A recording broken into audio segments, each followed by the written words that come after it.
कृष्ण, ये दो अवतार मानव के रूप में लिया भगवान ने। ये दोनों अवतार इसलिए लिए हैं, और उसमें भी विशेषकर रामा अवतार मर्यादा पुरुषोत्तम, वो हमारे लिए गाइडलाइंस बना रहे हैं भगवान, हमें क्या करना है, हमें कैसे रहना है, हमें कैसे जीना है, हमें जीवन में आनंद, शांति और प्रेम की उपलब्धि कैसे होगी, इसके लिए इस रामायण का निर्माण किया है। इसलिए भगवान को यहां अब ये समझो कि एक राजा के पास एक ऋषि आकर के कहता है अपने दो बेटों को दे दो, ये यज्ञ की रक्षा करेगा, राक्षसों से लड़ेगा। तुम दोगे तुम? भारत पाकिस्तान में युद्ध छिड़ जाए, भारत चाइना में युद्ध छिड़ जाए, तुम्हारे द्वार पर आकर के 4 बेटे हैं, 2 बेटों को पकड़ के ले जाने लगे, दोगे? अरे रे रे ये क्या हो रहा है, दोगे? नहीं दोगे। तो रामायण सुनने से तुम्हारा लाभ क्या है? टाइम पास कर रहे हो।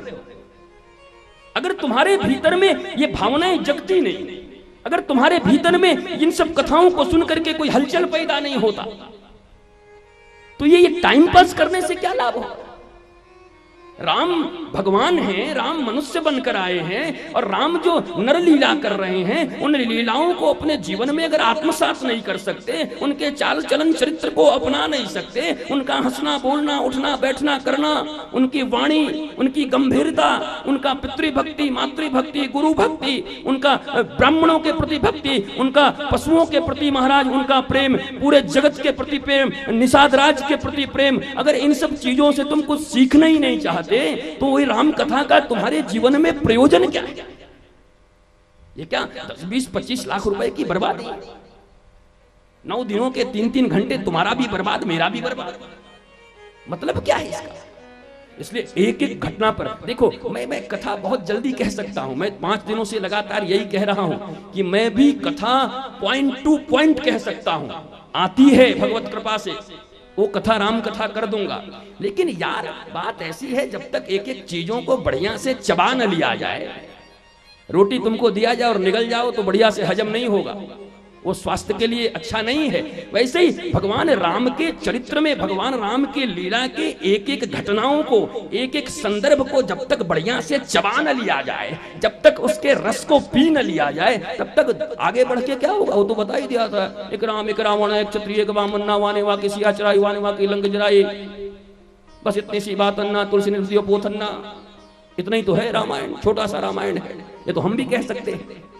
लेकिन एक एक संदर्भ को, एक एक घटना को थोड़ा चबाएं, उसके रस को निकालें, और वो कोई भी रसिक जो होगा ना कथाकार, वो ऐसे आगे बढ़ भी नहीं सकता, वो ट्रेन की तरह जा भी नहीं सकता।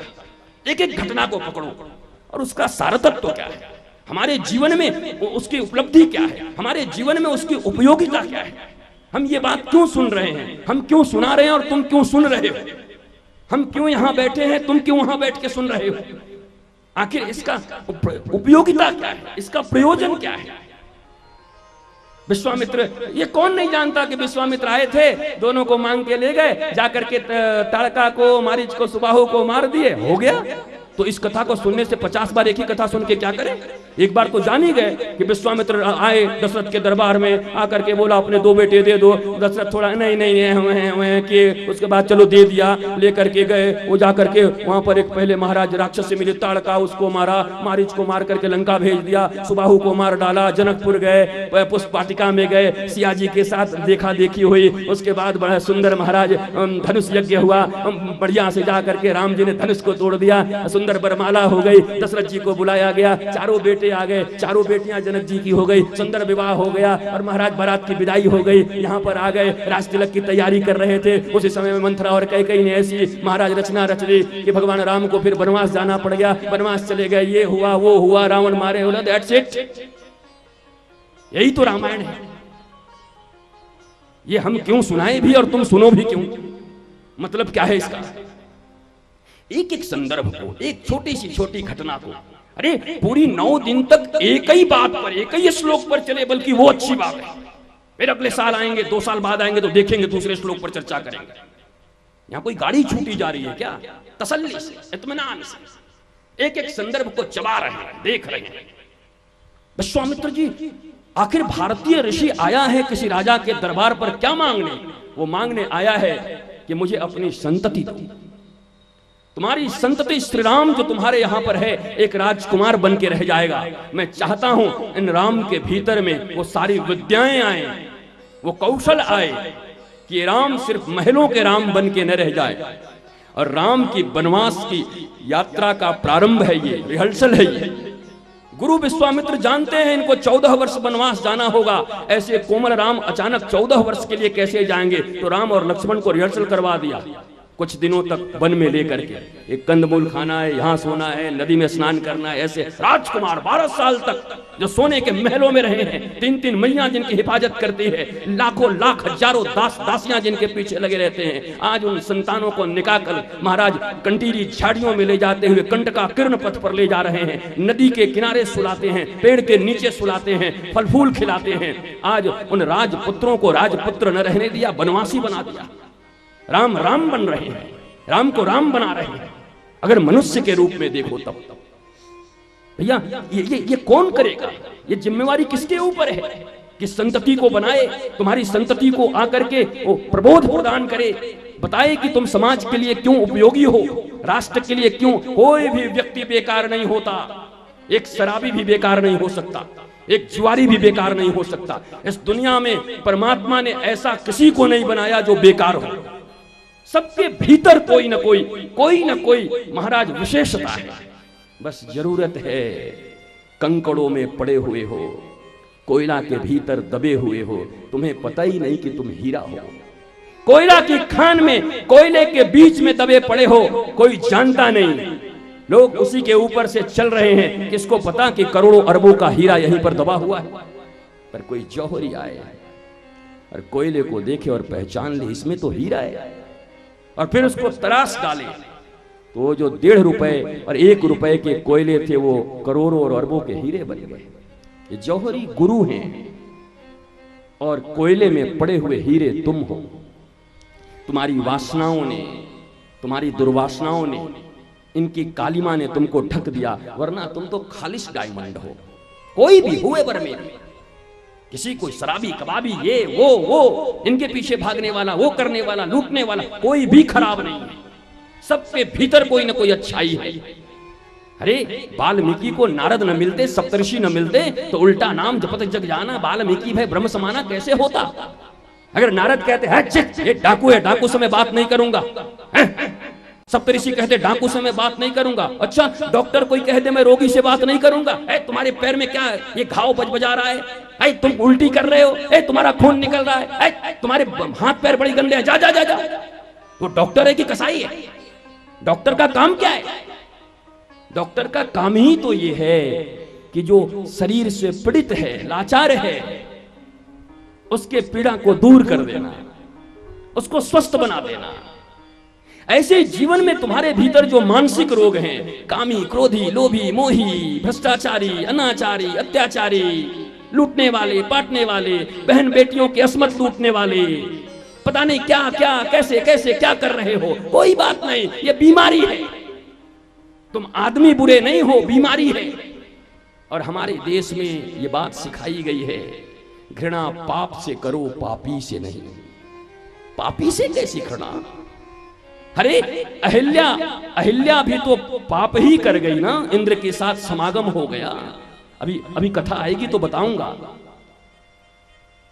तो भगवान को भी कहना चाहिए था कि भाई ये तो गड़बड़ हुआ है, पतिव्रता भंग हुआ है, मैं नहीं करूंगा, मैं नहीं तारूंगा, मुझसे नहीं होगा।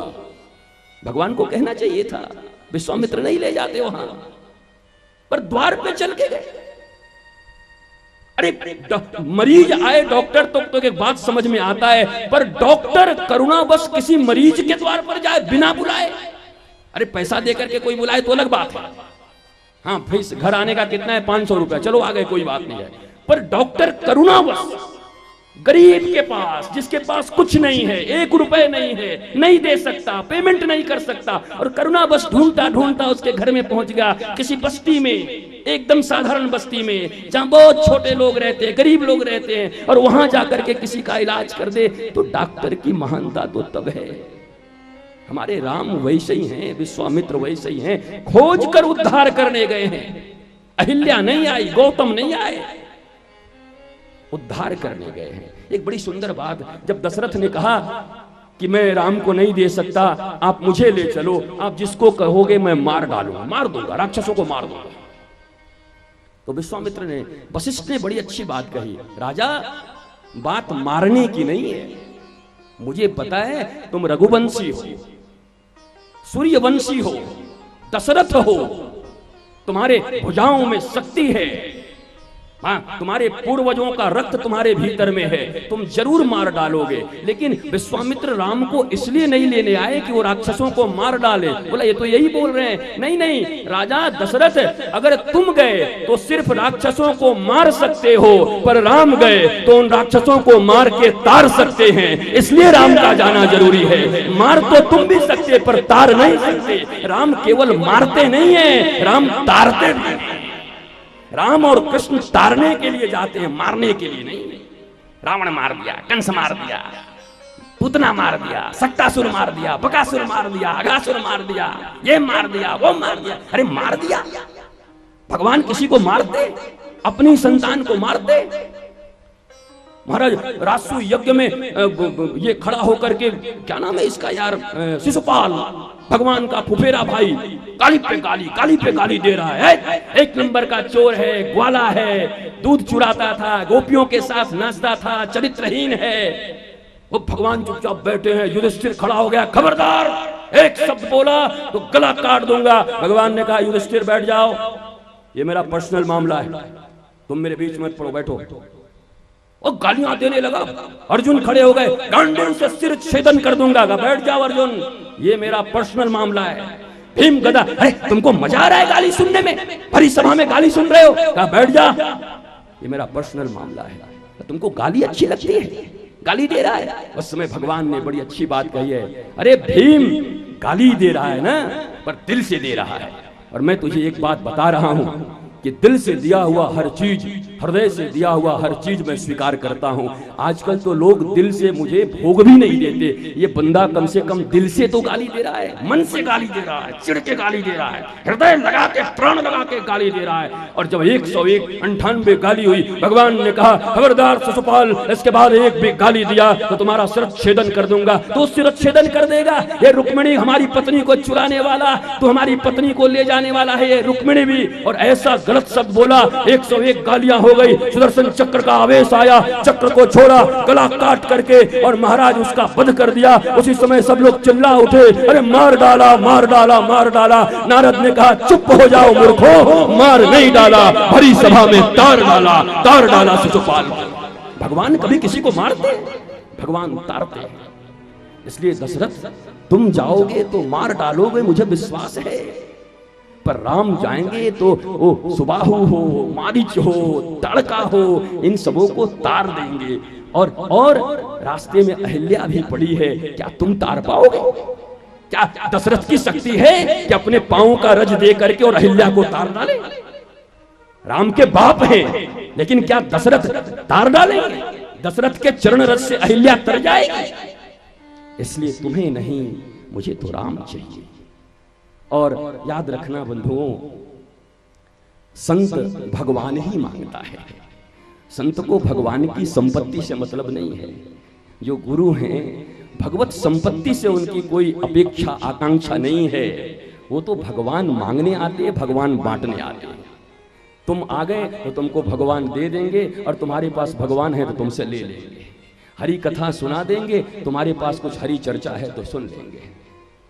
भैया इस दुनिया में अच्छा संग रखना, कुछ करना न करना, संगति अच्छे रखना, संगति खराब मत करना। संगति अच्छे रखोगे तो एक दिन ठाकुर जी भी तुम्हारे ऊपर कृपा कर देंगे। अरे भले ही तुम्हें 10 गालियां दे, भले तुमको 10-10 बार माला पहना करके और जय जयकार करते चले, और वो राम से दूर ले जाए, उसके पास रहना अच्छा नहीं। 10 बार माला पहनाए पर राम से दूर ले जाए। मैं सत्य कहता हूं मित्रों, इससे बच्चा तो वो है कि जो तुम्हें 10 गालियां दे लेकिन तुम्हें राम से मिला दे। तुम उसके पास उसका संगति करना, उसकी संगति में तुम्हारी उन्नति होगी।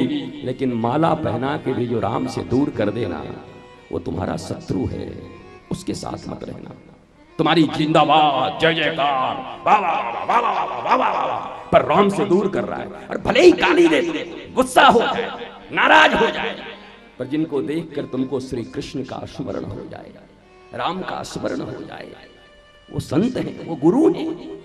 इसलिए अच्छी संगति करो। एक दूसरा पक्ष यह भी है कि विश्वामित्र इतने प्रतापी हैं, इतने प्रतापी हैं तो अपने यज्ञ की रक्षा खुद क्यों नहीं कर ले रहे? केवल बाहुओं के बल से और तपस्या के बल से भी जीवन में अपने दुर्गुणों को मारा नहीं जा सकता। ये जो मारीच हैं, ये माया है, ये सुबाहु है, ये अभिमान है, और ये जो ताड़का का वध करेंगे, ताड़का कौन है? ये ताड़का अविद्या है। ये कोई बाहर की लड़ाई नहीं है, केवल ताड़का को मार दिया, सुबाहु को मार दिया, मारीच को भेज दिया, ये हमारे भीतर की लड़ाई है। अविद्या ताड़का, माया मारीच, अभिमान सुबाहु, ये लड़ाई महाभारत भीतर की भी है। विश्वामित्र प्रतापी है, ऋषि है, बहुत बड़ा तपस्या किया है, लेकिन हार गए। अभिमान मिट नहीं रहा है, सुबाहु अंदर डटा हुआ है, हृदय के भीतर में ताड़का उत्पात मचाई हुई है अविद्या, और मारीच रूपी माया भी उनको परेशान करके रखा है। इसलिए जो व्यक्ति स्वयं राजा था, फिर ऋषि बना, फिर ब्रह्मर्षि बना, वो फिर आज आके राजा के द्वार पर किसी राजा के बेटे की भीख नहीं मांग रहा, वो पर ब्रह्म परमेश्वर परमात्मा को मांगने आया है। ठाकुर जी, मैंने अपनी भुजाओं से बहुत लड़ लिया, मेरे भीतर जो ये सब चीजें हैं ना, मेरी जो कमियां हैं, अब मैं दूर नहीं कर सकता, तो हे राम अब तुम चलो, तभी हमारा जीवन यज्ञ पूरा हो सकता है। ये बाहर का यज्ञ नहीं है, ये घी डालने वाला, लकड़ी डालने वाला, चूरन डालने वाला, खीर डालने वाला, पायस डालने वाला, ये इस यज्ञ की बात नहीं हो रही। ये भीतर में जो जीवन यज्ञ चल रहा है, उस जीवन यज्ञ को, जो जीवन यज्ञ में विश्वामित्र जैसा प्रतापी, विश्वामित्र जैसा महाराज, ऐसा पुण्यात्मा विश्वामित्र जैसा जो दूसरा स्वर्ग बना दे, विश्वामित्र जैसा जो ब्रह्मर्षि बन जाए, वह भी अंत में भगवान के अपने बाहुओं के बल पर, अभिमान के बल पर, माया के बल पर, कपट के बल पर कोई भी तपस्या सार्थक नहीं हो सकती। इसलिए आज विश्वामित्र जैसी अभिमानी भी राम के दरबार में आए हैं और कह रहे हैं, ठाकुर मुझे जितना पुरुषार्थ करना था मैंने कर लिया, पर मुझे पता है strong will power, hard labour, and third and most important one is the grace of God and गुरु। ये दो चीजें हमारे हाथ में थी ठाकुर, हमने किया, पर मुझे पता है कि तुम्हारे अनुग्रह के बिना कुछ नहीं हो सकता, तुम्हारे अनुग्रह के बिना कुछ नहीं हो सकता। अर्थात ये बात तुमको सिखाई जा रही है, तुम कितने बड़े तपस्वी हो, ध्यानी हो, ज्ञानी हो, हनुमान चालीसा पढ़ते हो, सप्तशती पढ़ते हो, सुंदरकांड पढ़ते हो, ये करते हो, वो करते हो, तंत्र करते हो, यंत्र करते हो। अरे विश्वामित्र जब भगवान को नहीं पा रहा, अपने भीतर की बुराइयों को नहीं मार पा रहा, तुम किस खेत की मूली हो? पुरुषार्थ करो, परिश्रम करो, पर अंत में भगवान की शरण में जाओ। इसलिए राम के दरबार में आए हैं, ठाकुर मेरे जीवन यज्ञ को पूरा कर दो, मैं थक गया हूं। ये देखो, दो धाराएं एक साथ में ले चल रहा हूं। एक धारा तो ये है, सामाजिक धारा ये है कि ऋषि संपत्ति मांगने नहीं आया, संतति मांग के ले जाए, तुम्हारे बच्चे को सुधारना है। और दूसरा पक्ष ये है कि वो तपस्वी हैं, हार गए हैं, अब मैं नहीं कर सकता, मेरी भीतर की दुर्वासनाएं, कामनाएं नहीं मर रही, इसलिए राम जी आप आइए, कृपा करिए, अनुग्रह करिए, तब मेरा जीवन का यज्ञ पूरा होगा। दो बातें। मजा तो तब है महाराज जब दोनों पक्षों, सिक्के के दोनों पहलू को देखा जाए। एक पहलू देख के क्या करोगे? राम अगर मनुष्य हैं तब ये सत्य है कि राम को शिक्षा देने के लिए ऋषि ले जा रहा है, और राम ब्रह्म है तो ये सत्य है कि ऋषि हार चुका है, अपने यज्ञ को पूरा नहीं कर पा रहा, जीवन यज्ञ को, तो परमात्मा के द्वार पर नाक रगड़ रहा है, अब कृपा करो, अब कृपा करो। और राम और लक्ष्मण को दशरथ बहुत समझाते हैं, ऐसा समझना कि दशरथ ही तुमको ले जा रहे हैं, इनमें और मुझ में भेद मत करना। और हां, पिता की तरह नहीं, पिता की तरह ही मानना, मैं ही हूं, मेरे साथ जा रहे हो, दशरथ नंदन बन के जा रहे हो। और विश्वामित्र जी को कहते हैं, हे गुरुदेव, मैं दोनों बच्चों को दे रहा हूं, पर ये शिष्य नहीं, मैं दशरथ नंदन नहीं, इनको विश्वामित्र नंदन बना के आपको दे रहा हूं, ये आपके बच्चे। और राम और लक्ष्मण जी को दान दिया है, दे दिया है। राम और लक्ष्मण को विश्वामित्र ले लिए हैं। भैया देखो, माता पिता को, यही तो कल बोल रहा था, एक श्रेष्ठ माता और श्रेष्ठ पिता कौन है? जो अपने बच्चे को ये सिखाए कि गुरु कौन है। जीवन में गुरु से श्रेष्ठ कोई नहीं, और एक श्रेष्ठ गुरु कौन है वो सिखाए कि इस दुनिया में माता पिता से बड़ा कोई नहीं। मातृदेवो भव, पितृदेवो भव, आचार्य देवो भव, वेद देवो भव, अतिथि देवो भव। पहला नंबर मातृदेवो भव। ये कितना खूबसूरत एक्सचेंज है। माता पिता ये सिखाएं कि जीवन में गुरु से बड़ा कोई नहीं। दशरथ कह रहे हैं, राम मुझ में और इनमें अंतर मत करना। और एक बात और कह रहा हूं, पिता समझ करके कभी अवज्ञा मत कर देना कि मेरे पिता हैं। यह भी याद रखना, ये ब्रह्मर्षि हैं, ब्राह्मण हैं, गुरु हैं। कभी इनके मान सम्मान में कोई ठेस ना आए, इस बात का ध्यान रखना।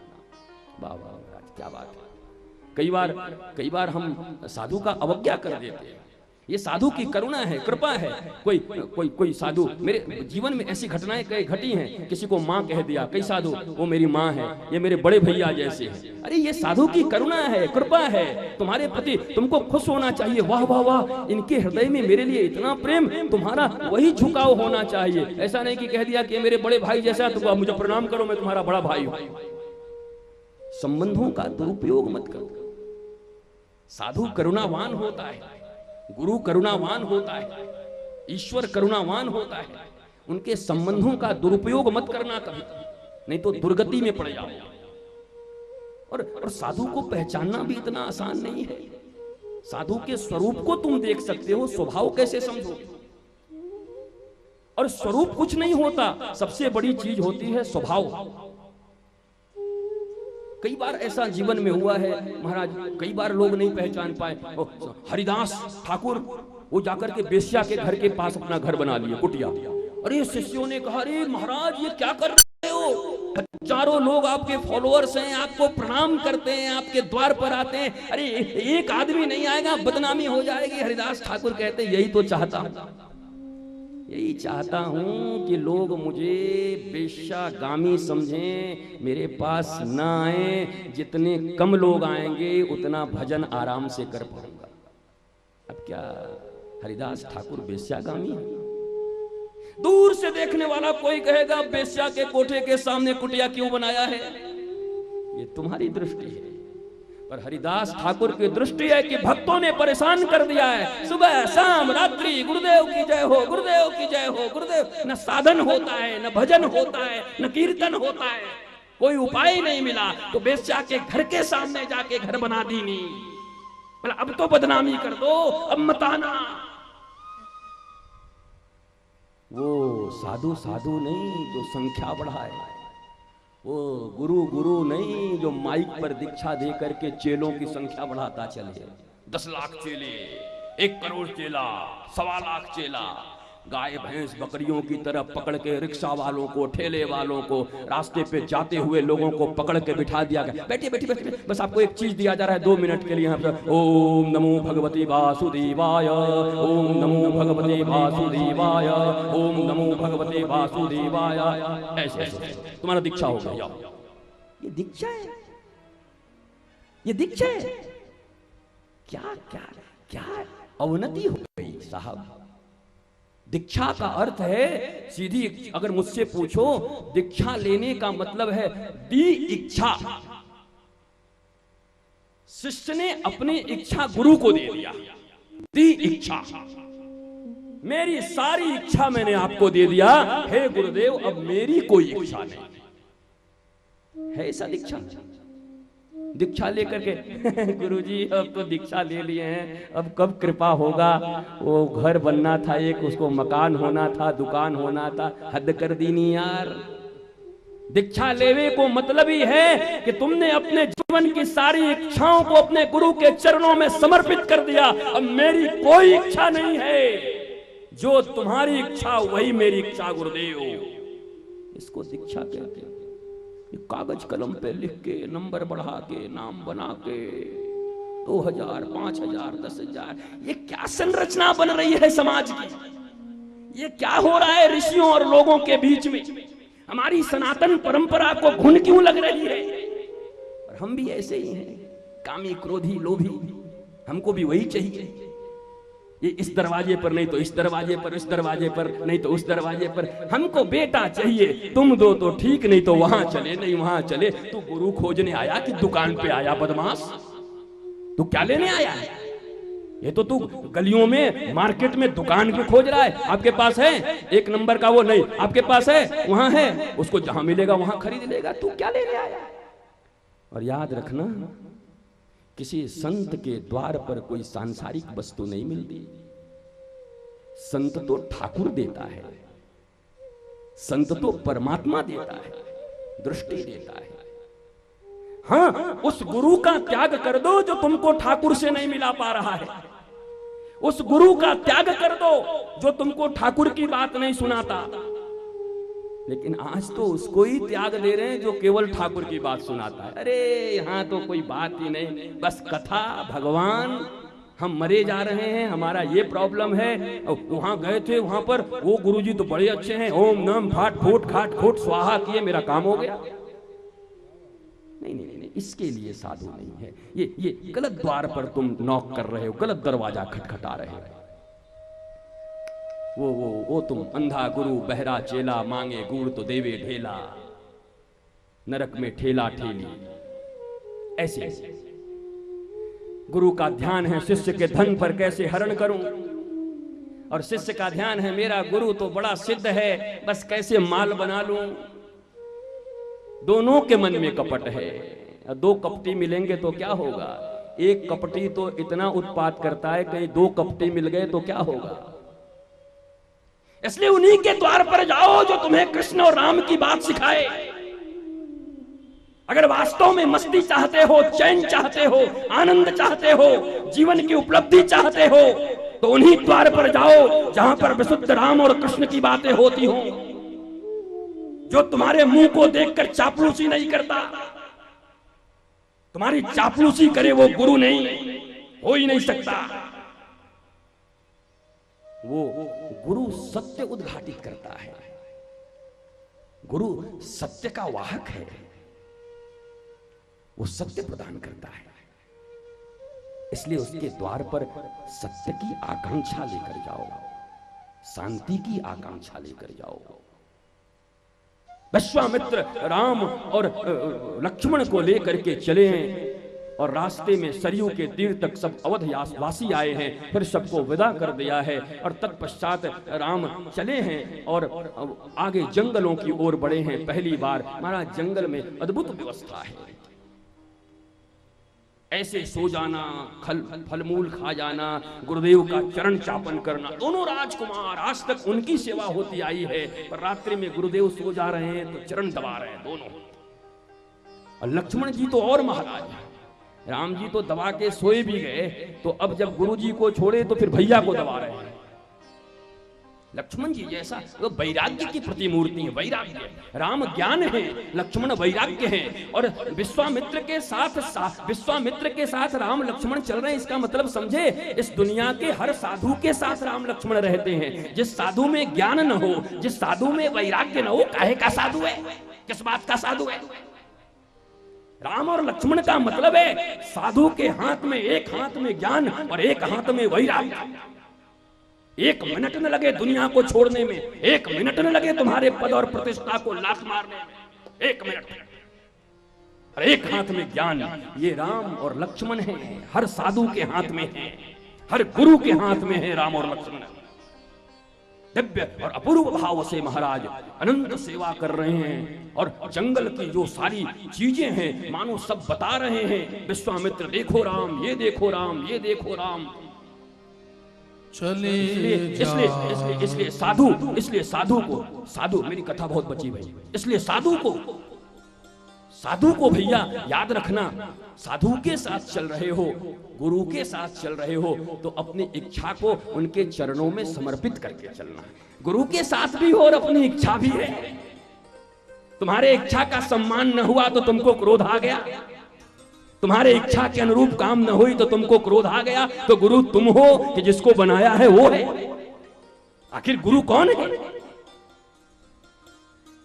इसलिए जीवन में संबंध बनाना बड़ा आसान है, गुरु बनाना बड़ा आसान है, पर निर्वाह करना बड़ा मुश्किल है। शादी करना बड़ा आसान है, निभाना बड़ा मुश्किल है। प्रेम करना बड़ा आसान है, पर निभाना बड़ा मुश्किल है। कर तो लेते हैं कई लोग, गुरुजी गुरुजी हमको भी दीक्षा दीजिए, आपका कथा सुन करके तो हम बाग बाग हो गए। बड़े बड़े दूध में बहुत उबाल है, वो एक एक पानी उठा के मारा, छर्र से नीचे चला गया। तेरी भक्ति 4 दिन में उतर जाएगी, मुझे पता है, एक झटका लगेगा भक्ति उतर जाएगी। ये तो वो कथा सुन लिए, थोड़ा कोई बात हिट कर गई यहाँ पर, दिल में अच्छा लग गया, आहा हा हा त्वमेव माता च पिता त्वमेव, अब तो आपके ही चरणों में रहना। 2 दिन ना रह पाएगो हमारे साथ महाराज, ऐसो डांट पड़ेगो कि मुंह घुमा के भागेगो। इतना आसान है गुरु के साथ रहना? कई लोग कहते हैं गुरु जी अपने साथ हमको रख लीजिए। हमें बेटा जो लोग हैं उनसे पूछो वो रहना चाहते हैं कि नहीं। तुम नया कहां से आ गया रहने के लिए? ये सेवक धर्म अति कठोरा। दशरथ जी कह रहे राम को, राम सेवक धर्म अति कठोरा। सेवक का धर्म बड़ा कठोर होता है, बहुत कठोर पालन करना पड़ेगा धर्म का। इसलिए महाराज ये उतावलेपन में दीक्षा नहीं ली जाती, उतावलेपन में समर्पण नहीं किया जाता। आज तो एकदम आकर के समर्पण कर दिया और कल कुछ ऐसा हो गया तो मुंह फोड़ के चलते बने। वो गुरु को ही गुरु क्या माने, न गुरु की प्रतिष्ठा रखे न तुम्हारी प्रतिष्ठा बची, न दुकान पर आए हो क्या। इसलिए उतावलेपन में कोई काम न करना, भीतर से संतुष्ट हो जाओ, जहां सहजता लगे, शांति मिले, जिनके पास बैठने से तुम्हें विराट का अनुभव हो, जिनके चरणों में बैठने पर अपने दुख दारिद्र्य को भूल जाओ, जिनके पास बैठने पर राम और कृष्ण की छवि दिखाई पड़े, जिनके पास बैठने पर हृदय के अंदर जल रही दग्ध ज्वालाओं के भीतर ऊपर में गंगा जल पड़ जाए, शीतल हो जाए, निर्मल हो जाए, वही गुरु हो सकते हैं। इसलिए उतावलापन नहीं, जल्दी नहीं है, यहां कमीशन नहीं चाहिए। ये दीक्षा लोगे तो इतना कमीशन मिलेगा, इतना पैसा देगो, ऐसो जरूरत ना भैया। गुरु मतलब जो तुम्हें अंधकार से प्रकाश की ओर ले जाए। अंधकार मतलब अज्ञान, तुम्हारे भीतर में जो माया मोह ममता है उसका समन न करे, बल्कि उसको मोड़ दे भगवान की ओर। मिटाना तो मुश्किल है पर मोड़ना आसान है। तुलसीदास का जो पत्नी के प्रति प्रेम था, प्रेम को मिटाया नहीं, कामना को मिटाया नहीं, बल्कि उसी प्रेम और कामना को राम की ओर मोड़ दिया। तुलसीदास ने क्या पत्नी छोड़ दी? पत्नी के प्रति जो प्रेम था, पत्नी के प्रति जो आसक्ति थी, पत्नी के प्रति जो लगाव था, वो सारा लगाव राम के प्रति कर दिया। बस गुरु इसी को कहते हैं। गुरु प्रेम में ही पैदा कर सकता तुम्हारे भीतर में। गुरु कोई ज्ञान नहीं देता तुमको। इस दुनिया में ऐसा कोई व्यक्ति नहीं जिसके पास ज्ञान न हो। सब सच्चिदानंद रूप आए, हम सब सच्चिदानंद की संतान हैं। ईश्वर अंश जीव अविनाशी, चैतन अमल सहज सुख राशि, मम एवांश जीव लोके जीव भूत सनातन।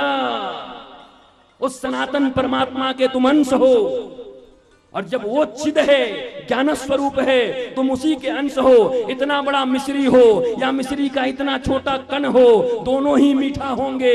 वो भगवान ज्ञान का स्वरूप है, तुम भगवान के अंश हो, ज्ञान तुम्हारे भीतर में भी है। दुनिया का कोई गुरु तुमको ज्ञान नहीं दे सकता, बल्कि तुम्हारे ज्ञान को जिस अज्ञान ने ढक लिया है, गुरु का इतना ही काम है कि तुम्हारे उस अज्ञान के पर्दे को हटा देगा। इससे ज्यादा कोई कुछ गुरु नहीं कर सकता। देखो इस दुनिया में 2 पर्दे पड़े हैं।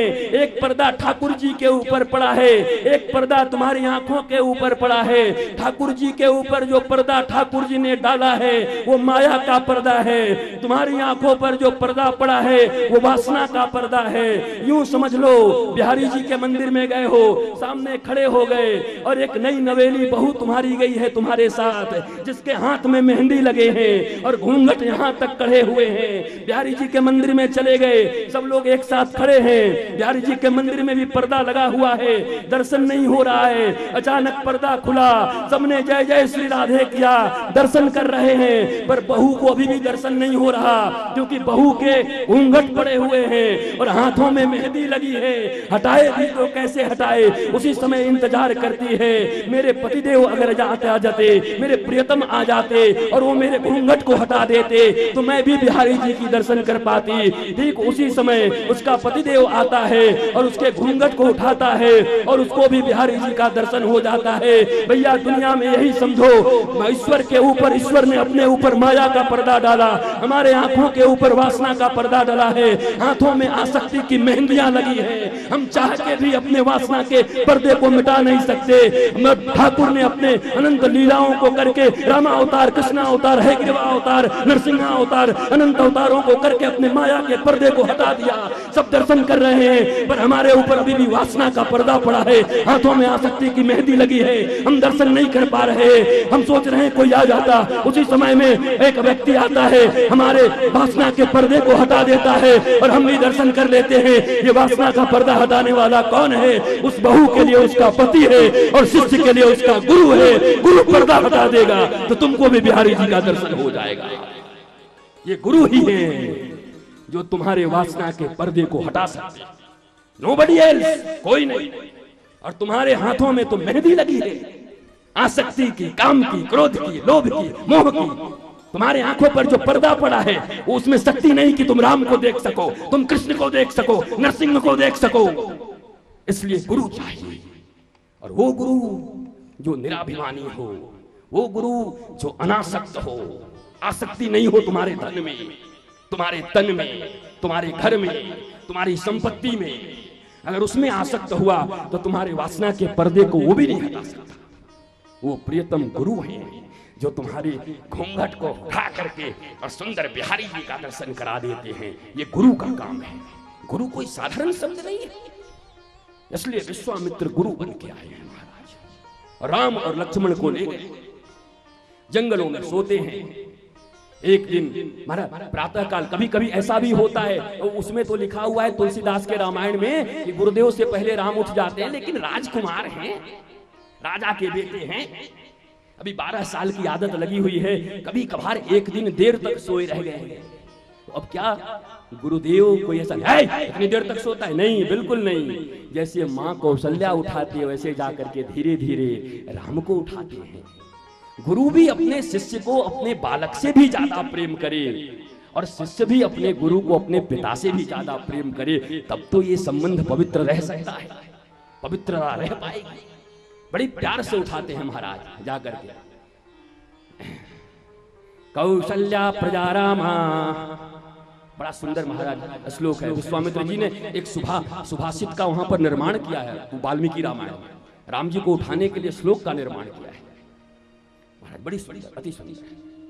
उत्तिष्ठ उत्तिष्ठ गोविंद, उत्तिष्ठ गरुड़ध्वज, उत्तिष्ठ उत्तिष्ठ गोविंद, उत्तिष्ठ गरुड़ध्वज, उत्तिष्ठ कमलकांता, उत्तिष्ठ कमलकांता। त्रैलोक्यं मंगलम कुरु, त्रैलोक्यं मंगलम कुरु। कौशल्या प्रजा रामा पूर्वा सूर्या प्रवर्तते, कौशल्या प्रजा रामा पूर्वा संध्या प्रवर्तते। उत्तिष्ठ नर शार्दूला, उत्तिष्ठ नर शार्दूला। त्रैलोक्यं मंगलम कुरु, त्रैलोक्यं मंगलम कुरु। महाराज बड़ी सुंदर श्लोक है, ये विश्वामित्र जी ने निर्माण किया राम जी को। दक्षिणायन पंडित लोग जब, महाराज ब्राह्मण लोग जब इस मंत्र का श्लोक पाठ करते, हमारे वृंदावन में श्री रंगनाथ जी का मंदिर है, बड़ा विशाल मंदिर रंगनाथ जी का महाराज, वृंदावन में सबसे बड़ा मंदिर। और आज भी सबरी वृंदावन वो रंगनाथ मंदिर के प्रांगण से बड़े बड़े माइक लगा करके 4 बजे सुबह में गोविंद को उठाते हैं। आज भी सारा वृंदावन वही सुन के उठता है। महाराज ब्रजवासी वल्लभ सदा मेरे जीवन प्राण, कृष्ण जी कह रहे हैं ब्रजवासी बल्लभ सदा मेरे जीवन प्राण, इन्हें तनिक न बिसारियो मोहिनंद बाबा की आन, मोहिनंद बाबा की आन।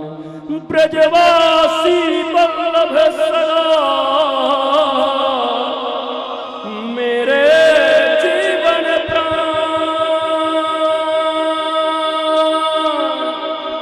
इन्हें तनिक न बिसारियो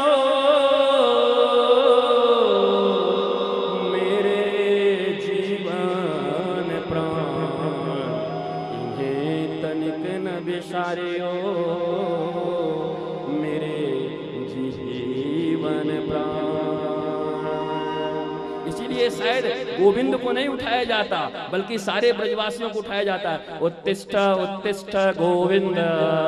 महाराज प्रातः काल में वो दक्षिण भारतीय ब्राह्मण लोग जब रंगनाथ जी के मंदिर से पढ़ते हैं, दाक्षिणात्य ब्राह्मण का श्लोक पाठ सुनोगे तो आनंद आ जाएगा। उत्तिष्ठ उत्तिष्ठ गोविंद, उत्तिष्ठ उत्तिष्ठ गोविंद, उत्तिष्ठ उत्तिष्ठ गोविंद, उत्तिष्ठ गरुड़ध्वज, उत्तिष्ठ कमलकांता, त्रैलोक्यं मंगलम करो कौशल्या प्रजा राम, कौशल्या प्रजा राम, पूर्वा संध्या प्रवर्तते, पूर्वा संध्या प्रवर्तते, उत्तिष्ठ नर शार्दूला, उत्तिष्ठ नर शार्दूला, त्रैलोक्यं मंगलम कुरु, त्रैलोक्यं मंगलम कुरु। ओ महाराज ब्रज याद आ गया मुझे, वृंदावन याद आ गया। सुंदर भाव से ऐसे भगवान को जाकर के राम जी को और प्यार से गुरुदेव विश्वामित्र उठाते हैं। अरे अरे अरे अरे राम राम बेटा राम, उठो उठो, देखो ओ कौशल्या नंदन राम, देखो देखो वो पूर्व में सूर्य उदय हो रहा है। पूर्वा संध्या प्रवर्तते, 3 संध्या होती है, पूर्व संध्या, दोपहर की संध्या और सांध्य संध्या, त्रिकाल संध्या। जो हमारे बच्चे हैं कुछ जिनको मैंने दिया है वो जानते होंगे। तो ये विश्वामित्र जी कह रहे हैं उठो उठो राम, हे कौशल्यानंदन, हे कौशल्या के पुत्र, उठो राम, उठो बेटा, देखो पूर्व संध्या का समय हो गया, सूर्य उदित हो रहे हैं। उत्तिष्ठ नर शार्दूल, अरे नरसिंह, अरे नरसिंह, नर के रूप में साक्षात सिंह राम, उठो उठो उठो। किस लिए उठो? त्रैलोक्यम मंगलम कुरु, त्रैलोक्यम मंगलम कुरु। क्यों उठो? कहा त्रैलोक्य का मंगल करना है। अरे राम, तुम सोओगे तो इस त्रिलोकी का मंगल कौन करेगा? उठो बेटा, उठो बेटा। ऐसे प्यार से जैसे यशोदा उठाती है महाराज ब्रज में ठाकुर जी को। जागो मेरे मोहन, जागो रे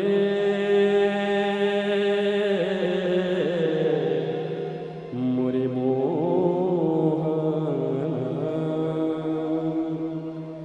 देखो भोर भये मोरे मोरे मोहन,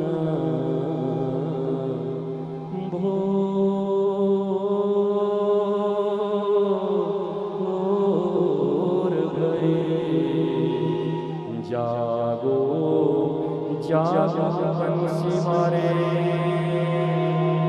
मोरे बंसी मारे, जागो रे। उत्तिष्ठ उत्तिष्ठ गोविंद, उत्तिष्ठ उत्तिष्ठ गोविंद, उत्तिष्ठ गरुड़ध्वज, उत्तिष्ठ कमलकांता, त्रैलोक्यं मंगलम कुरु। ऐसे दिव्य भाव से भगवान विश्वामित्र राम और लक्ष्मण को जगाते हैं। दिव्य भाव से, अपूर्व भाव से महाराज राम लक्ष्मण उठते हैं। और एक दिन भगवान विश्वामित्र ने सोए हुए राम को जल्दी से, राम राम उठो उठो उठो, जल्दी उठो। राम घबरा गए, आज विश्वामित्र जी ऐसे उठा रहे हैं, उठे जल्दी जाओ। और सरयू में कहा डुबकी लगाओ। डुबकी लगाए, भीगे हुए वस्त्र में कुशासन पर उनको बिठाया, स्वयं भी गए, जाकर के स्नान किया, भीत वस्त्र में ही बैठे रहे, हाथों में जल और कुश लिया और हाथ में जल और कुश लेकर के मंत्र को अभिमंत्रित करने लगे। ये विश्वामित्र दुनिया में उन्होंने कहा, हे सूर्य, हे जल, ये सुनो, मैंने आज तक जितनी तपस्या की, जितने अनुष्ठान किए, जितने व्रत किए, और विश्वामित्र की तपस्या के विषय में तुम्हें बता सका हूं। इस दुनिया में सबसे बड़ा दानी कोई हुआ तो वो कर्ण, इस दुनिया में सबसे बड़ा तपस्वी कोई हुआ तो महाराज वो विश्वामित्र, इस दुनिया में सबसे बड़ा ब्रह्मचारी हुआ कोई तो वो भीष्म, वो विश्वामित्र अपने कहे, हे सूर्य, मैं अपने समस्त तेज, अपनी समस्त विद्या, अपनी समस्त तपस्या, आज तक मैंने जो कुछ भी किया है, मेरे व्रत नियम अनुष्ठान, मेरे जीवन में जितने भी तेज हैं, मेरे और्य हैं, मेरे शौर्य हैं, मेरे वीर्य हैं, वो सब को सब मैं आज अपने रामचंद्र को दान देता हूं। और ये कहते हुए जल उनके ऊपर अभिमंत्रित कर दिया और वहां श्री राम का प्राकट्य हो गया। महाराज, ऋषि अपने जीवन में जो कुछ भी तपस्या करता है वो तपस्या भगवान के लिए करता है। हम अपनी विद्या का उपयोग भोग के लिए करते हैं, विश्वामित्र अपनी विद्या का उपयोग भगवान के लिए करते हैं। देखो, बातें बड़ी छोटी छोटी है भैया, लेकिन समझ में आ गया ना तो जिंदगी बन जाएगी। विश्वामित्र के जीवन में इतनी कठोर तपस्या, 10,000 वर्षों तक जिन्होंने तपस्या किया ब्रह्मर्षि बनने के लिए, क्या क्या पापड़ नहीं बेले, वो सारी की सारी तपस्या 1 मिनट में उठाकर और भगवान के चरणों में समर्पित कर दिया। विद्या तब तक विधवा है जब तक उसको भगवान के चरणों में न जोड़ो। अगर इस संसार में विद्या को लगा रहे हो, सांसारिक धन संपत्ति, मान प्रतिष्ठा, नर नारी, इसकी कमाई के लिए विद्या लगाई जा रही है तो ये विद्या विधवा है, ये कभी सधवा नहीं हो सकती। पर जीवन में तुम्हारी विद्या हो, तुम्हारे बल हो, तपस्या हो, वो सब राम के साथ जोड़ो। विश्वामित्र ने अपनी सारी विद्या, अति बला बला जितने भी विद्या थे, शस्त्र अस्त्र सब दे दिया, जितने भी आज तक जो कुछ सीखा था सब राम के चरणों में दे दिया। यहाँ 2 बातें समझ में आती हैं। पहली बात ये समझ में आती है, विश्वामित्र हम हमारा प्रतिनिधित्व कर रहे हैं, हम साधकों का प्रतिनिधित्व कर रहे हैं। साधक का मतलब ये नहीं जो बहुत बड़ा साधक हो, तुम एक अगरबत्ती भी दिखाते हो डेली ना, या एक बार घंटी भी बजाते हो ना, एक बार दर्शन भी करते हो ना, हनुमान चालीसा का एक चौपाई भी पढ़ते हो ना, तो तुम भी साधक हो। तुम केवल ओम नमो भगवते वासुदेवाय भी कहते हो तो तुम भी साधक हो। साधक का मतलब ये नहीं कि 10 घंटा बैठा हुआ ऐसे करके ओम ओम, इसी को साधक नहीं कहते। एक बार भी हृदय से ठाकुर का नाम ले रहे हो, ठाकुर के लिए एक अगरबत्ती भी जलाई है, एक बार भी ठाकुर के मंदिर की घंटा भी बजाया है, तो तुम भी साधक हो। और वो साधना, साधक जो भी साधक है, जीवन में जितनी भी साधना किए हो तब तक तुम्हारी साधना अधूरी रहेगी। और तुम्हारी साधना से न तो तुम्हारा अभिमान मरने वाला है, न तो कपट रूपी वो महाराज ताड़का मरने वाली है, न सुबाहु मरने वाला है, न मारीच जाने वाला है। ये कब होगा? अपनी विद्या से ये नहीं मरने वाले। अगर मरने वाले होते तो विश्वामित्र मार के मस्ती से घूम रहा होता, लेकिन विश्वामित्र ने देखा मेरी तपस्या भी काम नहीं आई, मेरा शस्त्र भी काम नहीं, तो क्या करूं? कहा, नर शार्दुल, भगवान श्री राम के चरण में अपनी समस्त विद्या को रखे बिना, सरेंडर किए बिना कोई उपाय दुनिया में नहीं है, सरेंडर करना ही पड़ेगा। और आज विश्वामित्र जी ने समर्पण कर दिया अपनी विद्या को, जो कमाई थी सब रख दिया, ठाकुर ले लो। साधक अपनी साधना के बल पर ठाकुर को नहीं पा सकता, साधक ठाकुर के बल पर ठाकुर को पा सकता है। ठाकुर साधना से नहीं मिलते, साधना साध्य नहीं है भगवान, याद रख लेना, साधना साध्य नहीं है, कृपा साध्य है। जिस दिन तुम दोनों हाथ उठा दोगे, पाहि पाहि माम पाहि गोविंद, पाहि माम गोविंद, उसी दिन तुम ठाकुर के हो जाओगे। और अपनी सुचिता से, व्यवहार से, पूजा से, पाठ से, और 4 मंत्र पढ़ने से, 2 यज्ञ करने से, 5 हवन करने से, 10 मंदिर कर देने से इससे ठाकुर नहीं मिलने वाले। पाहि माम पाहि माम पाहि माम। अब मेरे पास कुछ नहीं है, सब आपका है। ये सरेंडर कर दोगे ना, तभी ठाकुर के बन पाओगे। दिव्य अपूर्व भाव से भगवान श्री राम के चाल चलन, उठन बलन, बसन हसन दसन, अवलोकन, महाराज उड्डयन उत्थापन, सब में परिवर्तन आ गया। एकदम परिवर्तित हो गए राम। आवाज बदल गई, चाल बदल गई, गंभीरता बदल गई, शस्त्र पकड़ने के महाराज वो तरीके बदल गए, प्रणाम करने के तरीके बदल गए। राम के अंदर में वो समस्त विद्या जब गुरुदेवों ने प्रवाहित कर दी, तो राम के अंदर मानो उन समस्त वो जो ताड़का, वो जो मारीच, वो जो सुबाहु हैं, उनको मार डालने की, तार डालने की वो जो विद्याएं थी, वो सारी विद्या राम एक स्टूडेंट के रूप में अपने गुरु से प्राप्त कर ली। यहाँ दो धारा की कथा चल रही है। राम मानव है, तब गुरु से सारी विद्या प्राप्त कर लिए। बला अबला दो विद्या है जिसमें भूख प्यास नहीं लगती, बड़े बड़े शस्त्र प्रदान कर दिए। और राम परमात्मा है, तो विश्वामित्र सरेंडर कर रहा है कि मेरी साधना से कोई काम नहीं हुआ, अब मैं सारी साधना तुमको देता हूँ। हमारी कथा पैरेलल चल रही है, हमारी कथा रेल की पटरी की तरह चल रही है। एक तरफ मानव राम की चल रही है और एक तरफ परमात्मा राम की चल रही है। तुम्हारे जिस काम के हो, मानव राम से काम लेना हो तो मानव राम का चरित्र अपना लो, परमात्मा राम के चरित्र को अपनाना है तो वही अपना लो। इसलिए दोनों पटरी पर कथा चल रही है हमारी। जो अच्छा लगे अपना लेना, चॉइस है तुम्हारे पास, डबल चॉइस, जो अच्छा लगे उसको अपना लो। महाराज दिव्य अपूर्व भाव से जब भगवान आगे बढ़े हैं, उसी समय ताड़का आ गई। ताड़का वन से जा रहे थे और विश्वामित्र ने कहा, राम ताड़का आ गई, वध करो वध करो। उस समय महाराज राम ऐसे चुपचाप खड़े हैं, सामने देखा तो एक स्त्री है। राम ने कहा, रघुकुल सूर्यवंशी मैं, और जीवन में पहली बार युद्ध करने का मौका मिला, और वो भी एक अबला स्त्री से। एक रघुवंशी सूर्यवंशी स्त्री पर बाण कैसे चलाए? वाल्मीकि रामायण में तो बड़ा सुंदर लिखा है।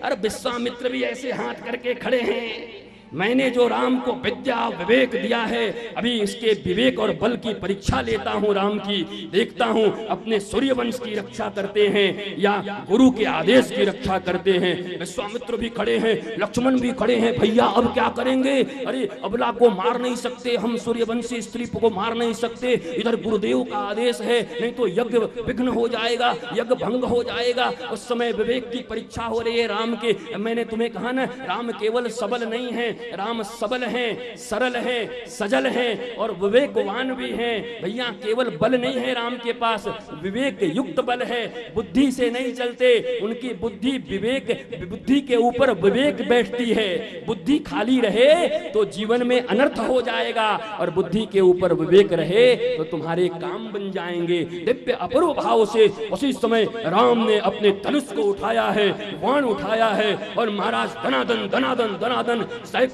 बाण मारे हैं। पहने पहने बाण, एक बाण की ऐसी जाली बना दी है, और वो जाली अदृश्य जाली जो दिखाई नहीं पड़ती। महाराज वो महाराज वो दौड़ती हुई आती है उधर से ताड़का, और बहुत गुस्सा है, नाराज है, राम की तरफ दौड़ती है। ये जो अदृश्य बाणों की, पैनी बाणों की जाली लगा दी है, ताड़का आती है, टकराती है, फिर पीछे जाती है, फिर दौड़ के आती है, फिर टकराती है, फिर पीछे जाती है, फिर आके टकराती है। 3-4 बार जब टकराई, ये आते जाते टकराते उस अदृश्य बाण में ही महाराज टकराते टकराते ताड़का गत प्राण हो गई। उस समय विश्वामित्र ने कहा, वाह वाह राम, मैं तुम्हारे विवेक से अति प्रसन्न हूँ। न तुमने मारा स्त्री को, स्त्री के ऊपर बाण नहीं चलाए राम ने।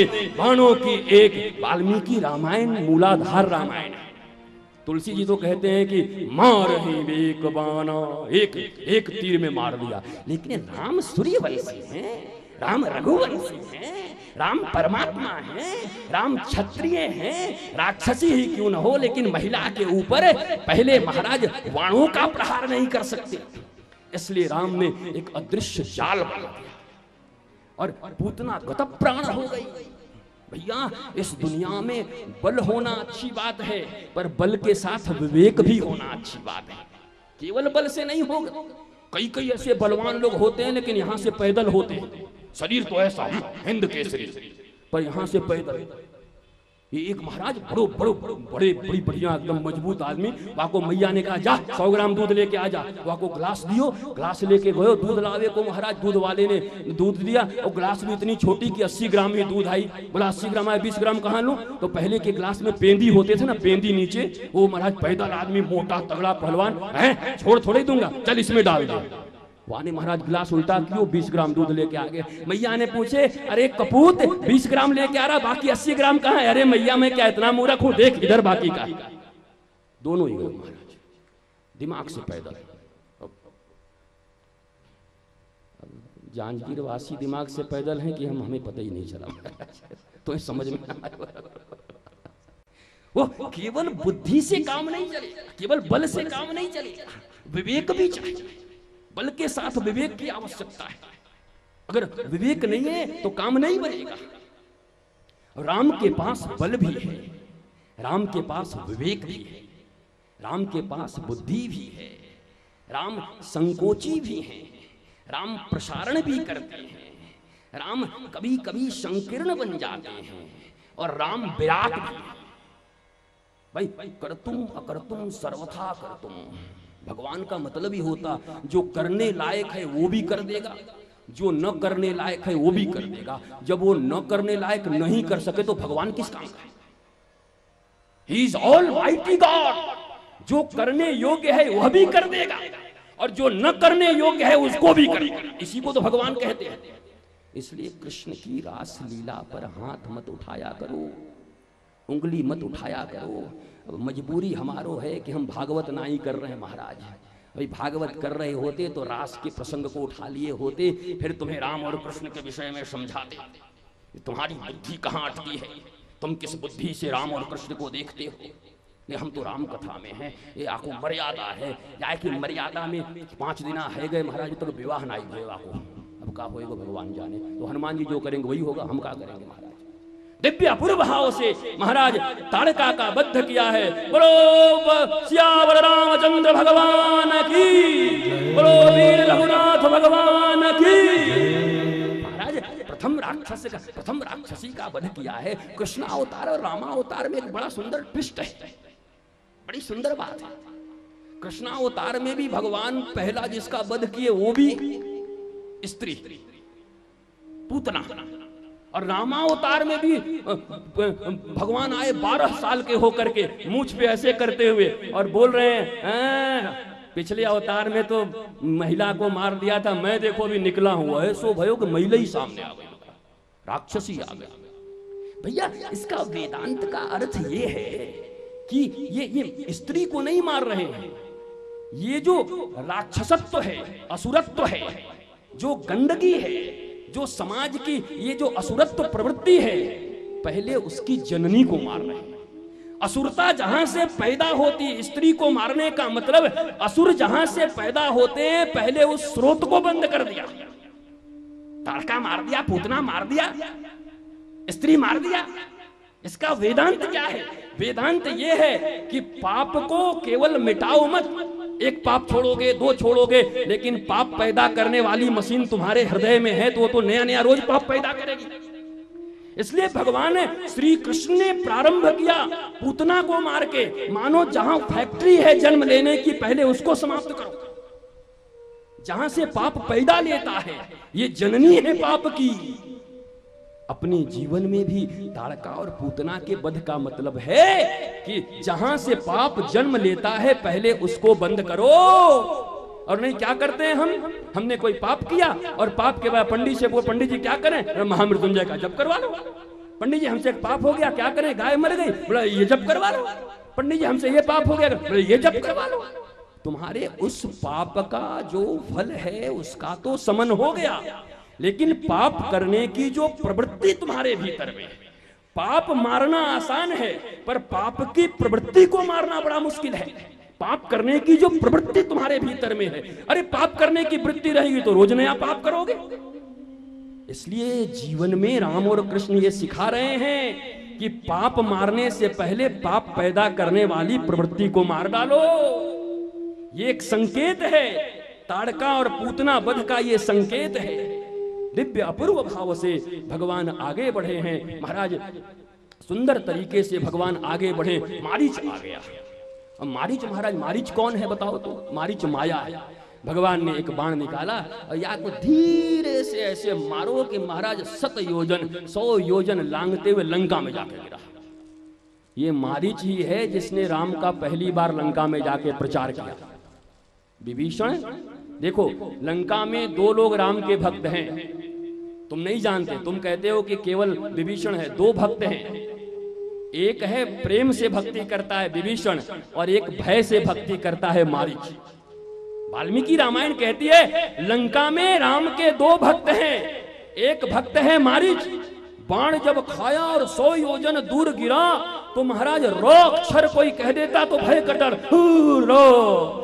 रावण भी इसके सामने कोई कहता तो बेहोश हो जाता था, इसलिए रावण को रावण नहीं कहा जाता था। मारीच के सामने लंकेश आ रहे हैं, रो सुनते ही बेहोश हो जाता था। ऐसा बाण मारा था राम जी ने कि बिना टिकट ही लंका इसको भेजा था। वो भय में राम राम राम राम आया राम आया राम आया। जैसे कंस काला जीरा देखता है, काली जमुना देखता है, काले आंख में काजल देखता है, अरे अपने चित्र को देखता है आईने में तो फोड़ देता है, कृष्ण आया कृष्ण आया कृष्ण आया। उस जीवन में कंस भयात कंसो गोप्य कामाद भयात कंसो। गोपियां काम से भगवान की पूजा करती हैं और कंस भय से पूजा करता है। भैया दुनिया में सबसे बड़ी बात है भगवान के साथ तुम्हारा कोई संबंध है कि नहीं। रावण भी हमसे अच्छा है, कंस भी हमसे अच्छा है, कम से कम संबंध तो बनाया है भय का। नहीं वो परमात्मा हम आत्मा। अच्छा ये तो ऐसे ही बात हो गई कि हम सब भारतीय हैं, तो कोई भारतीय सड़क में एक्सीडेंट किया रहता है तो गाड़ी दबा के निकल क्यों जाते हैं, उसकी रक्षा क्यों नहीं कर लेते? हम सब भारतीय, वो आत्मा हम परमात्मा, वो परमात्मा हम आत्मा। देखो भक्ति किसको कहते हैं? भक्ति एक भावना है, इमोशन। और इमोशन तभी आएगा जब तुम्हारा कोई रिलेशन होगा, और जब रिलेशन बनेगा तो इमोशन पैदा होगा, और उसी इमोशन से डिवोशन पैदा होता है। First relation, second emotion, then devotion. भक्ति तीसरे नंबर पर है। सड़क पे जा रहे थे और एक आदमी साइकिल से गिर गया, घुटना उसका ये हो गया। तुम ऑफिस जा रहे थे कार से, क्या हुआ भैया? वो कोई गिर गया। अच्छा कोई बात, ऑफिस निकल गए। एक दिन और जा रहे थे, फिर वैसे ही एक्सीडेंट हुआ। क्या हुआ भैया? का वो एक्सीडेंट हो गया। और देखा तो एक्सीडेंट तुम्हारा बेटा ही पड़ा हुआ है। अरे अरे पप्पू क्या हुआ? अरे अरे अब है तुम्हारी हिम्मत, गाड़ी लेके ऑफिस चले जाओ। उस दिन तो गाड़ी चला के ऑफिस चले गए। आज हिम्मत है? आज तुम्हारा बेटा पड़ा है। क्यों? कैसे इमोशन पैदा हो गया? क्योंकि तुम्हारा रिलेशन है उसके साथ। परसों जो पड़ा था उसके साथ कोई रिलेशन नहीं था, इसलिए इमोशन पैदा नहीं हुआ। आज जो पड़ा है उसके साथ मेरा रिलेशन है, मेरा संबंध है, मेरा बेटा है, इसलिए इमोशन आ गया, भावना। अरे रे रे रे क्या हुआ? हॉस्पिटल ले चलो, ज्यादा चोट तो नहीं आई, क्या हुआ? इमोशन। और जब तक जीवन में रिलेशन नहीं होता तब तक भावना पैदा नहीं होती, और जब तक भाव पैदा नहीं होगा तब तक भक्ति पैदा नहीं होगी। इसलिए जरूरी है कि भगवान के साथ अपना संबंध बनाओ। अरे मित्र बनाओ, पुत्र बनाओ, स्वामी बनाओ, सखा बनाओ। मैं तुमसे एक प्रश्न पूछूं, कौन है तुम्हारे भगवान? बोलो। तुलसी का रिश्ता है, मीरा का रिश्ता है, कबीर का रिश्ता है, नानक का रिश्ता है, तुकाराम का रिश्ता है, एकनाथ का रिश्ता है, रत्नावती का रिश्ता है। सबने रिश्ते बनाए हैं। किसी के सांवरिया, कोई पति मानता है, कोई पुत्र मानता है। तुम क्या मानते हो? तुम्हारा तो भगवान के साथ कोई संबंध ही नहीं है, तो तुम भावना कैसे पैदा होगी? और भावना पैदा नहीं होगी तो भक्ति कैसे आएगी? और भक्ति नहीं आएगी तो भगवान कैसे आएंगे? इसलिए भगवान के साथ कोई रिश्ता पैदा करो। श्रेष्ठ रिश्ता तो स्वामी और सेवक का है। वो मेरे स्वामी हैं, मैं उनका सेवक हूं। अगर मित्र बनाना चाहते हो तो मित्र ही बना लो। राम जी मेरे मित्र हैं, वो तो मित्र भी बनने को राजी हैं, पुत्र बनने को राजी हैं, पति बनने को राजी हैं, पत्नी बनने को राजी हैं। अरे एक नाथ के यहां 13 वर्ष तक नौकर बन करके रहे। नामदेव के गुरु भाई थे एक त्रिलोचन जी, उनके पास महाराज 3 महीने तक वहां नौकर बन के रहे। नौकर जूठे मांजते थे, भगवान जूठा मांजते थे। तुम कोई रिश्ता तो बनाओ, तुम तो दुनिया से रिश्ता बना रहे हो। मंत्री जी क्या लगेंगे, चाचा नहीं भी हैं तो चाचा का रिश्ता जोड़ दिया। अधिकारी क्या लगेंगे, मौसा के, फूफा के, साला के, बहनोई के, भतीजे के और उनके फूफा के, दामाद के, चाचा के भाई। बाप रे बाप, क्या रिश्ता है इसका, कहां से खोजा। दुनिया में कोई बड़ा आदमी बन जाए तो इतने रिश्तेदार पैदा हो जाते हैं, मत पूछो। तुम दुनिया से रिश्ते बनाते चल रहे हो। जो आज हैं कल भूतपूर्व हो जाएंगे। इस दुनिया में कोई भी ऐसा पद नहीं जो भूतपूर्व न हो जाए। भक्ति ही है जो अभूतपूर्व रहेगी। तुमने सुना है कि कोई कहा भूतपूर्व मीरा, भूतपूर्व प्रहलाद, भूतपूर्व ध्रुव, भूतपूर्व हनुमान। एकमात्र यही रिश्ता है जो अभूतपूर्व है। पाप मारना आसान है, पर पाप की प्रवृत्ति को मारना बड़ा मुश्किल है। पाप करने की जो प्रवृत्ति तुम्हारे भीतर में है, अरे पाप करने की वृत्ति रहेगी तो रोज नया पाप करोगे। इसलिए जीवन में राम और कृष्ण ये सिखा रहे हैं कि पाप मारने से पहले पाप पैदा करने वाली प्रवृत्ति को मार डालो। ये एक संकेत है, ताड़का और पूतना वध का ये संकेत है। दिव्य अपूर्व भाव से भगवान आगे बढ़े हैं। महाराज सुंदर तरीके से भगवान आगे बढ़े। मारीच आ गया। अब मारीच, महाराज मारीच कौन है बताओ तो? मारीच माया है। भगवान ने एक बाण निकाला और या को धीरे से ऐसे मारो कि महाराज 100 योजन लांघते हुए लंका में जाकर गिरा। ये मारीच ही है जिसने राम का पहली बार लंका में जाके प्रचार किया। विभीषण देखो, लंका में 2 लोग राम के भक्त हैं, तुम नहीं जानते। तुम कहते हो कि केवल विभीषण है। 2 भक्त हैं, एक है प्रेम से भक्ति करता है विभीषण और एक भय से भक्ति करता है मारीच। वाल्मीकि रामायण कहती है लंका में राम के 2 भक्त हैं। एक भक्त है मारीच, बाण जब खाया और 100 योजन दूर गिरा तो महाराज रो अक्षर कोई कह देता तो भय कटर रो। रावण भी इसके सामने कोई कहता तो बेहोश हो जाता था। इसलिए रावण को रावण नहीं कहा जाता था मारीच के सामने। लंकेश आ रहे हैं, रो सुनते ही बेहोश हो जाता था। ऐसा बाण मारा था राम जी ने कि बिना टिकट ही लंका इसको भेजा था। वो भय में राम राम राम, राम आया राम आया राम आया। जैसे कंस काला जीरा देखता है, काली जमुना देखता है, काले आंख में काजल देखता है, अरे अपने चित्र को देखता है आईने में तो फोड़ देता है, कृष्ण आया कृष्ण आया कृष्ण आया। उस जीवन में कंस भयात कंसो, गोप्य कामात भयात कंसो। गोपियां काम से भगवान की पूजा करती हैं और कंस भय से पूजा करता है। भैया दुनिया में सबसे बड़ी बात है भगवान के साथ तुम्हारा कोई संबंध है कि नहीं। रावण भी हमसे अच्छा है, कंस भी हमसे अच्छा है, कम से कम संबंध तो बनाया है। भय का नहीं, वो परमात्मा हम आत्मा। अच्छा ये तो ऐसे ही बात हो गई कि हम सब भारतीय हैं। तो कोई भारतीय सड़क में एक्सीडेंट किया रहता है तो गाड़ी दबा के निकल क्यों जाते हैं, उसकी रक्षा क्यों नहीं कर लेते? हम सब भारतीय, वो आत्मा हम परमात्मा, वो परमात्मा हम आत्मा। देखो भक्ति किसको कहते हैं? भक्ति एक भावना है, इमोशन।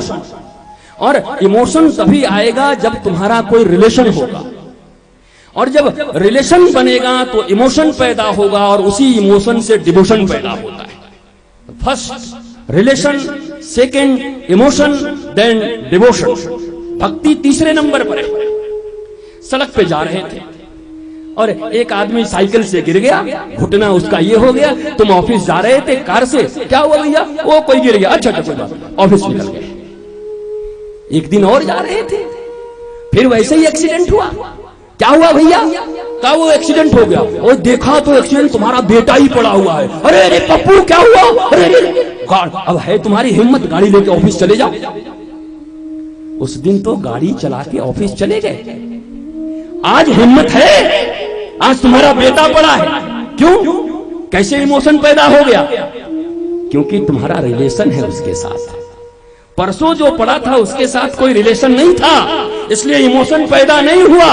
आज जो पड़ा है उसके साथ मेरा रिलेशन है, मेरा संबंध है, मेरा बेटा है, इसलिए इमोशन आ गया, भावना। अरे रे रे रे, क्या हुआ? हॉस्पिटल ले चलो, ज्यादा चोट तो नहीं आई, क्या हुआ? इमोशन। और जब तक जीवन में रिलेशन नहीं होता तब तक भावना पैदा नहीं होती, और जब तक भाव पैदा नहीं होगा तब तक भक्ति पैदा नहीं होगी। इसलिए जरूरी है कि भगवान के साथ अपना संबंध बनाओ। अरे मित्र बनाओ, पुत्र बनाओ, स्वामी बनाओ, सखा बनाओ। मैं तुमसे एक प्रश्न पूछूं, कौन है तुम्हारे भगवान? बोलो। तुलसी का रिश्ता है, मीरा का रिश्ता है, कबीर का रिश्ता है, नानक का रिश्ता है, तुकाराम का रिश्ता है, एकनाथ का रिश्ता है, रत्नावती का रिश्ता है। सबने रिश्ते बनाए हैं। किसी के सांवरिया कोई पति मानता है, कोई पुत्र मानता है। तुम क्या मानते हो? तुम्हारा तो भगवान के साथ कोई संबंध ही नहीं है, तो तुम भावना कैसे पैदा होगी? और भावना पैदा नहीं होगी तो भक्ति कैसे आएगी? और भक्ति नहीं आएगी तो भगवान कैसे आएंगे? इसलिए भगवान के साथ कोई रिश्ता पैदा करो। श्रेष्ठ रिश्ता तो स्वामी और सेवक का है। वो मेरे स्वामी हैं, मैं उनका सेवक हूं। अगर मित्र बनाना चाहते हो तो मित्र ही बना लो। राम जी मेरे मित्र हैं, वो तो मित्र भी बनने को राजी हैं, पुत्र बनने को राजी हैं, पति बनने को राजी हैं, पत्नी बनने को राजी हैं।